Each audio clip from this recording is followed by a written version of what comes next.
मालवणमधील राजकोट किल्ल्यावरील नव्याने उभारण्यात आलेल्या शिवरायांच्या पुतळ्याच्या चबुतऱ्याच्या बाजूची जमीन खचल्याची घटना काल घडली होती। त्यानंतर सार्वजनिक बांधकाम विभागाच्या कर्मचाऱ्यांनी खचलेली जागा दगड आणि कॉन्क्रीटने भरली। यानंतर आज दुपारी सार्वजनिक बांधकाम विभागाचे पुणे येथील प्रादेशिक विभाग मुख्य अभियंता शरद राजभोज यांनी राजकोट किल्ल्यावर पाहणी केली।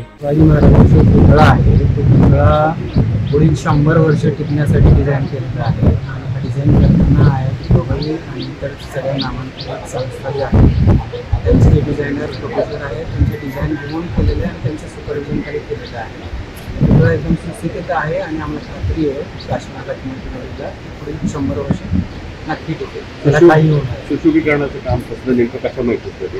सुशोभीकरणाचं काम इथे केलेलं नाही। जे पूर्वी जे काही पेरिंग केलेलं होतं ती माती खाली लूज असल्यामुळे त्याची सेटलमेंट थोडी झालेली आहे। त्याच्याकडे काही झालं मोठ्या प्रमाणात पाऊस 2-3 दिवस पडल्यामुळे माती थोडीशी खचलेली असतात। तर या ठिकाणी आंदोलन झालेलं पाहायला मिळतं, तुमच्या विरोधात जोरदार घोषणाबाजी झालेली पाहायला मिळते।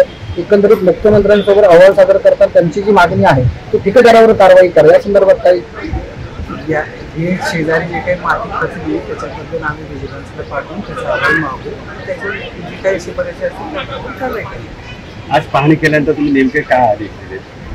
मी आता पाहणी केलेली आदेश दिले, पाहणीनंतर मी घेतला।